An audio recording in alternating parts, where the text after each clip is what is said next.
Hello, beautiful souls. Welcome to Soul Whisper with Vangie. Tonight, I would like to share two stories. One is my own.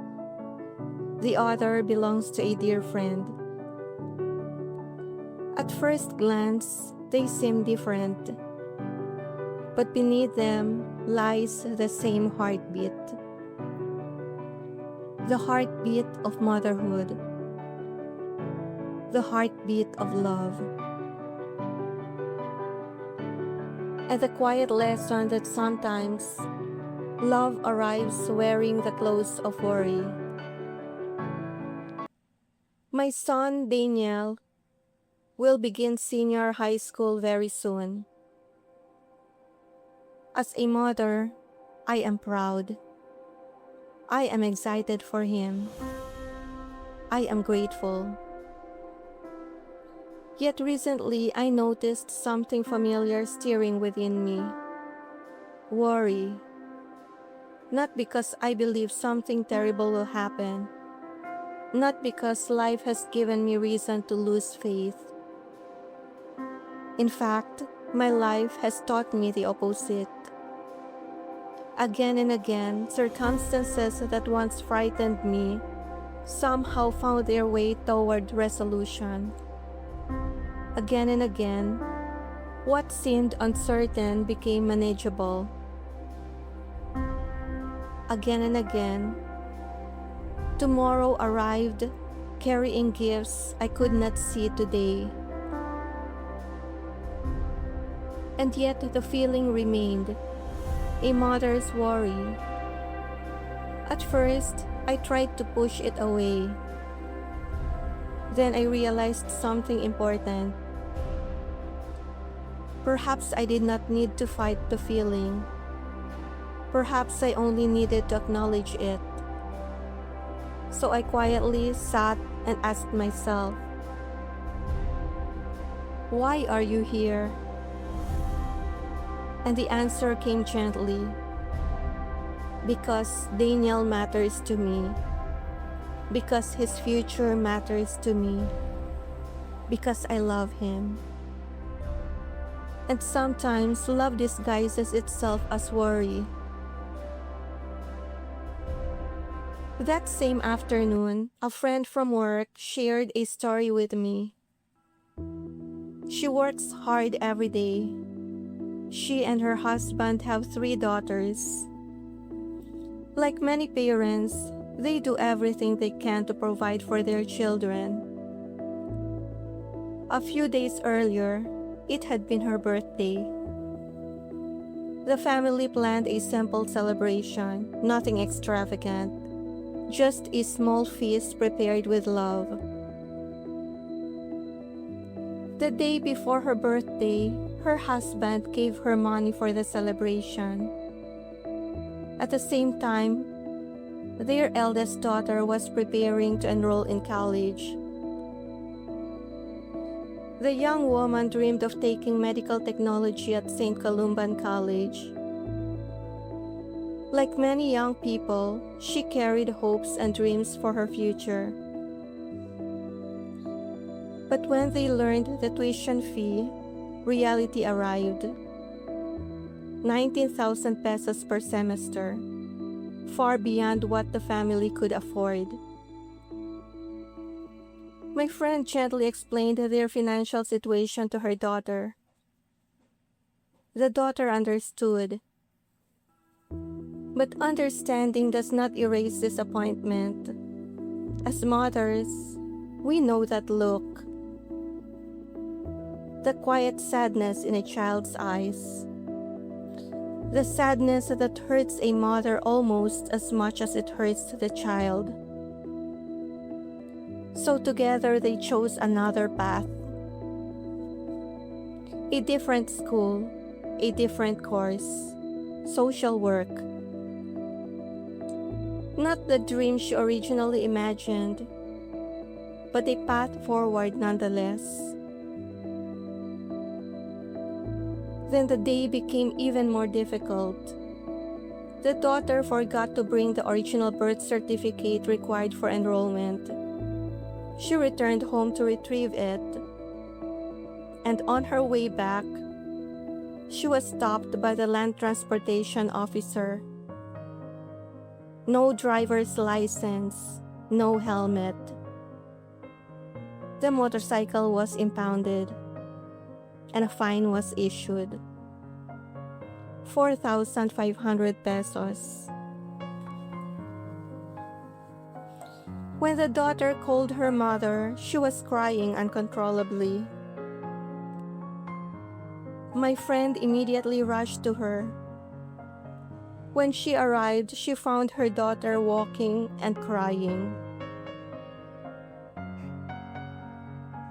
Heartbroken, ashamed, overwhelmed. At that moment, my friend had every reason to become angry.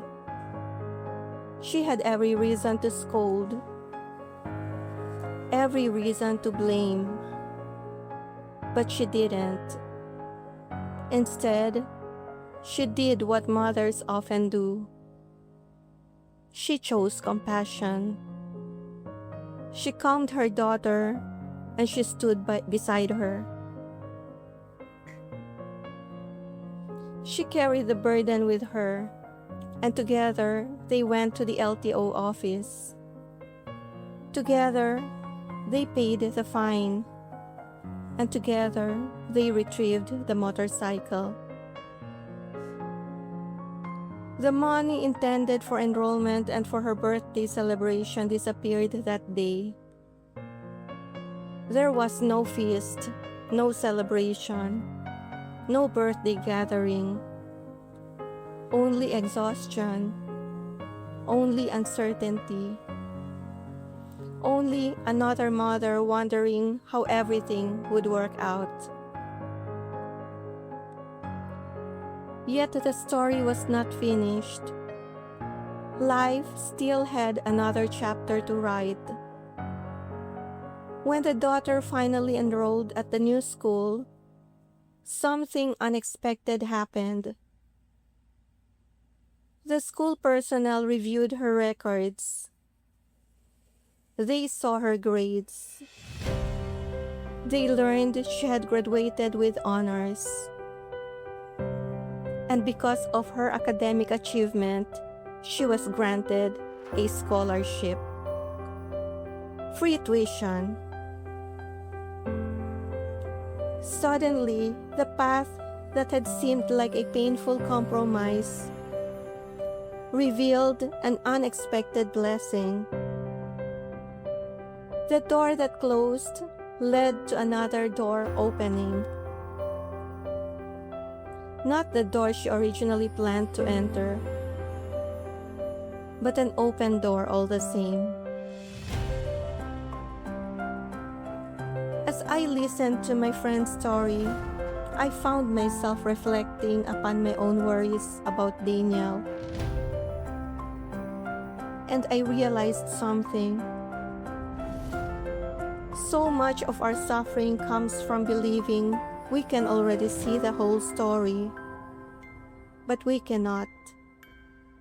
We only see the chapter we are standing in. The mother sees the tears, but not yet the scholarship. The daughter sees the disappointment, but not yet the opportunity. The parent sees the uncertainty, but not yet the growth. We see today's page and assume we know tomorrow's ending. Yet life continues writing. Recently, I had a vivid dream. In that dream, I found myself in what seemed to be the future. I searched for answers. I searched for reassurance. And when I finally met my future self, she embraced me and spoke only 3 simple sentences.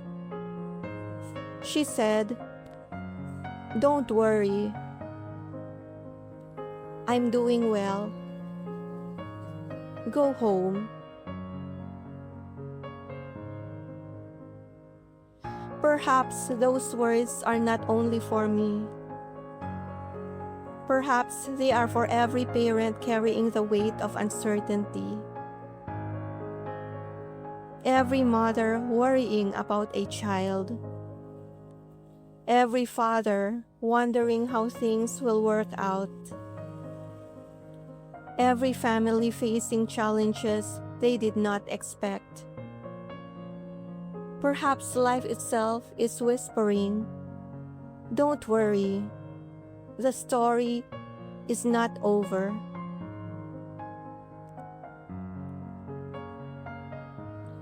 To every parent listening tonight, your worries are not proof that you lack faith. They are often proof that you love deeply. Acknowledge them, learn from them, but do not let them convince you that they know the future, because they do not. Life has a way of revealing blessings we could not see from where we stood. Sometimes love wears the clothes of worry, but beneath those clothes, love remains steady, faithful, hopeful, and strong. Until next time, may your heart be filled with trust, your spirit with peace, and your journey with grace. This is Vangie, and this has been Soul Whisper with Vangie. God bless.